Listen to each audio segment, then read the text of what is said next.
Bonjour à tous, aujourd'hui pour ce deuxième épisode, on attaque le développement de notre future tuyère. D'ailleurs, on va certainement faire pas mal d'épisodes à ce propos, et sur le moteur en général, parce que vous le verrez, il y aura beaucoup de choses à dire. Mais d'abord, commençons par le commencement.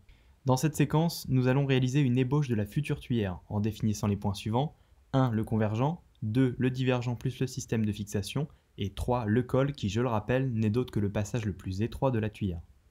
Donc en ce qui concerne la partie convergente, dans le projet précédent, nous n'avions fixé aucun angle. Certes, il était reproductible d'un moteur à un autre, car façonné par le même instrument, mais il restait peu précis. Du coup, j'ai donc repris les différentes pièces que j'avais fait par le passé, et il se trouvait qu'un angle de 45 degrés pouvait être parfaitement adapté pour la tuyère de notre future fusée. Cependant, je dois bien avouer que je n'ai jamais vraiment compris l'impact de ce dernier sur l'efficacité d'un moteur, même si dans la littérature, ils énoncent souvent ces ordres de grandeur, à savoir entre 30 et 50 degrés. D'ailleurs, on peut retrouver certains convergents de fusées amateurs qui disposent de plusieurs angles et qui laissent à penser qu'il est uniquement là pour guider au mieux le flux jusqu'au col de la tuyère. De ce fait, gardons pour l'instant notre 45 degrés en tête et peut-être pourrais-je casser cet angle par la suite à l'approche du col en discutant avec l'usineur. Bref, cela étant dit, regardons maintenant son opposé, la partie divergente. Alors par expérience et après avoir lu plusieurs docs sur internet, je sais également que l'angle optimal pour le divergent se situe autour de 15 degrés.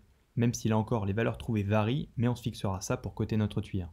Mais maintenant, la vraie question à se poser, 15 degrés ok, mais quelle longueur exactement pour le divergent? Eh bien pour ça, il va falloir se pencher très légèrement dans la théorie et comprendre tout cela. En effet, l'expression de la poussée du moteur peut être exprimée via l'équation suivante.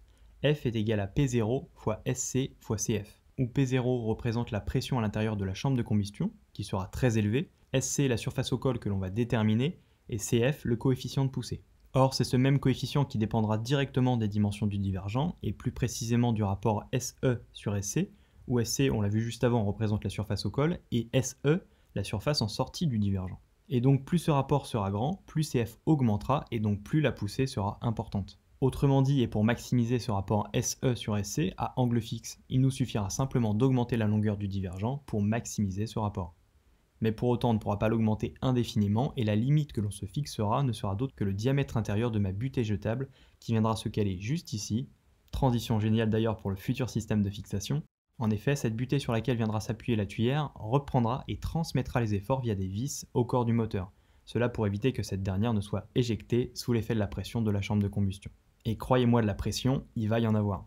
D'ailleurs, c'est un peu grâce à cette grandeur que j'ai su fixer mon diamètre au col, troisième point, via l'équation MP sur TC est égal à P0 fois SC fois 1 sur C étoile. Avec MP la masse de propergol totale qu'on avait estimée dans l'épisode précédent, TC le temps de combustion total qu'on avait estimé à 4 secondes mais qui peut être au final un petit peu plus court que cela, surtout à pression élevée, P0 la pression dans la chambre de combustion qu'on a vu, SC la surface au col qu'on a vu également, et enfin C étoile qui correspond à la vitesse caractéristique du propergol et que je vous donne ici.